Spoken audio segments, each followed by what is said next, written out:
Assalamualaikum warahmatullahi wabarakatuh. Salam sejahtera untuk kita semua, Om Swastiastu, Namo Buddhaya, salam kebajikan, Rahayu. Yang sangat kami hormati pimpinan dan anggota Komisi 6 DPR RI, yang kami hormati Wakil Menteri Perdagangan Republik Indonesia beserta jajaran, Ketua Badan Perlindungan Konsumen Nasional beserta jajaran. Terima kasih untuk memberikan paparan tadi terkait pagu indikatif tahun anggaran 2026. Dan saya sangat concern sekali dalam saya biasanya jarang mengikuti rapat terkait anggaran. Tetapi kali ini saya hadir karena situasi tadi sudah disampaikan oleh beberapa kawan terdahulu, bahwa kondisi kita saat ini tidak mungkin kemudian tidak berperspektif secara geopolitik dan geoekonomi. Dan konstruksi anggaran yang diajukan oleh Kementerian Perdagangan maupun BPKN, dengan segala rendah hati saya harus mengatakan, saya belum melihat perspektif itu. Kalau koreksi jika apa yang saya sampaikan salah dari apa yang dipresentasikan tadi, misalnya pagu indikatif tahun anggaran 2026 untuk Kementerian Perdagangan 1,1.364.320.000 dengan rupiah murninya 1.055.834.334 dan bersumber dari PNBP 44.529.896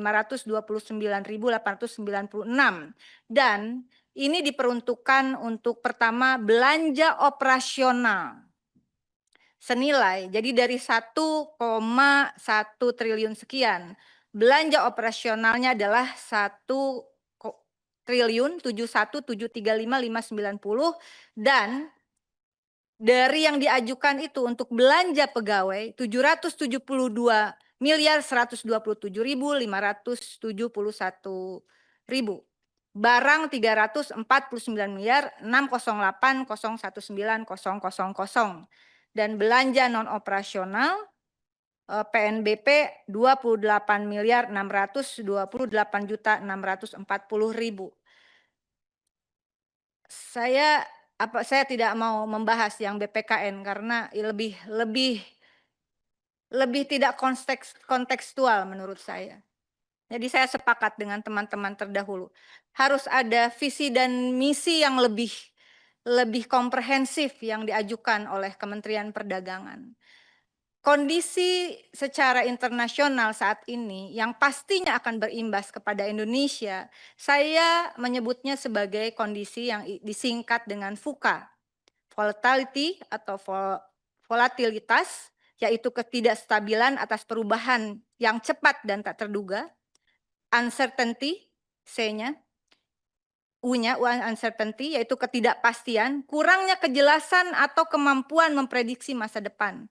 Ketiga adalah complexity atau kompleksitas, banyaknya faktor yang saling terkait dan sulit dipahami. Yang keempat, ambiguity atau ambiguitas, ketidakjelasan makna dan interpretasi. Itu yang terjadi di situasi global saat ini. Dan kesemua itu, kalau kita kerucutkan, ini perang dagang kok sebenarnya. Mau apa yang terjadi di Timur Tengah, terjadi dengan Gaza, terjadi dengan Iran, ini persoalan perdagangan.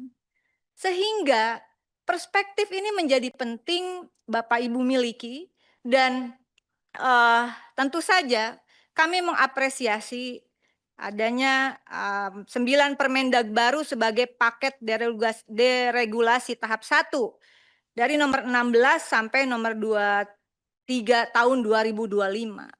Dan paket deregulasi tahap 1 ini menurut saya dan juga pasti menurut teman-teman Komisi 6 lainnya, implementasinya ini membutuhkan politik anggaran yang serius begitu. Saya mohon maaf bukan untuk menggurui, tidak. Saya menyampaikan apa yang akan saya sampaikan. Karena saya berharap kita bersepakat agar anggaran bagi Kementerian Perdagangan ini ditambah. Nggak cukup 1 triliun, 1,1 dengan 700 miliarnya untuk belanja pegawai. Sementara seperti yang dikatakan Pak Gobel tadi, Kementerian Perdagangan ini adalah garda terdepan dalam menyikapi situasi perdagangan internasional yang akhirnya berujung pada konflik yang membuat dunia kembali dalam kondisi yang saya sebut tadi VUCA. Begitu. Dan kalau dilihat dengan pagu indikatif anggaran 2026, lalu ada 6 fokus program kerja Kementerian Perdagangan, ada di slide 6 maksud saya, disampaikan fokus program kerja Kementerian Perdagangan ada 12 begitu, yang kemudian dikerucutkan menjadi 3 klasifikasi besar: pengamanan pasar dalam negeri, perluasan pasar ekspor dan UMKM, dan kemudian dengan rencana alokasinya. Sekali lagi saya belum melihat bagaimana ada sense of crisis dari para penyusun di Kementerian Perdagangan, termasuk dari BPKN. Apa yang saya sampaikan ini kedua-duanya saling berkaitan. Saya sepakat ini perlu dirombak lagi usulan anggaran ini. Karena kita tidak mungkin main-main, dan saya ingin menyampaikan, saya sangat mendukung langkah Presiden Prabowo, bukan hanya dengan visi yang tertuang di dalam Asta Cita. Saya tidak tahu apakah dari Kementerian Perdagangan, dan seharusnya ini Pak Isi, Sekjennya juga masih merangkap, Bapak. Mulai hari ini sudah bukan Dirjen Perdagangan Luar Negeri, mulai hari ini. Ya bagus Pak, karena ini butuh fokus. Siapa Dirjen Perdagangan Luar Negerinya, izin pimpinan? Belum? Baru pelaksana tugas. Nah, mungkin juga ini bagian dari rekomendasi untuk segera ditetapkan Dirjen Perdagangan Luar Negeri. Tidak bisa PLT. Kondisi seperti ini kok PLT. Begitu.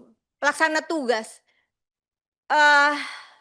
Pada tanggal 6 Juli 2025, KTT BRICS di Museum of Modern Art Rio de Janeiro, Brasil, Minggu 6 Juli, itu diputuskan 4 kesepakatan yang juga disetujui oleh Presiden Republik Indonesia Prabowo Subianto. Pertama adalah untuk memperkuat multilateralisme, kemudian mendorong reformasi tata kelola global, promosi perdamaian dan keamanan internasional, serta stabilitas global. Dan pada tanggal 7 Juli 2025, Presiden Brasil Lula da Silva mengatakan bahwa BRICS adalah pewaris gerakan Konferensi Asia Afrika Bandung tahun 1955 dan gerakan non-blok pertama di Beograd tahun 1961.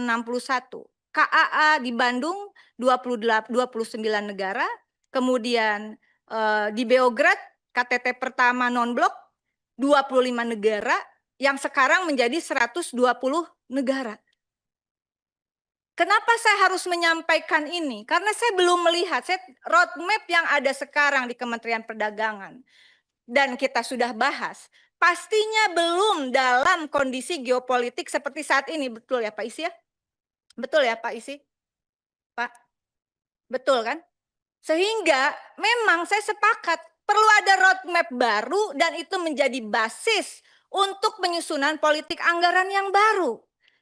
Tidak bisa menghadapi situasi yang VUCA ini lalu Anda hanya mengajukan 1,1 triliun dengan belanja pegawai 700 miliar. Padahal presidennya Pak Isi dan Bu Wamen, presidennya luar biasa, dan saya sengaja membawa buku, ini saya belum launching, tapi saya bawa khusus untuk Kementerian Perdagangan BPKN. Ini adalah arsip gerakan non-blok pertama, saya menyusunnya dengan Ibu Megawati Soekarno Putri. Saking inginnya bahwa spirit yang dikatakan menjadi landasan dari BRICS itu, kemudian isinya benar-benar kita tahu semua. Dari komunike bersama atau deklarasi Konferensi Asia Afrika, saya izin bacakan pimpinan karena ini menjadi penting untuk rekonstruksi kembali anggaran. Poin pertamanya itu kerjasama ekonomi. Konferensi Asia Afrika mengakui mendesaknya keperluan untuk memajukan perkembangan ekonomi di daerah Asia dan Afrika. peserta memiliki keinginan untuk bekerja sama dalam lapangan ekonomi atas dasar saling menguntungkan dan menghormati kedaulatan nasional masing-masing.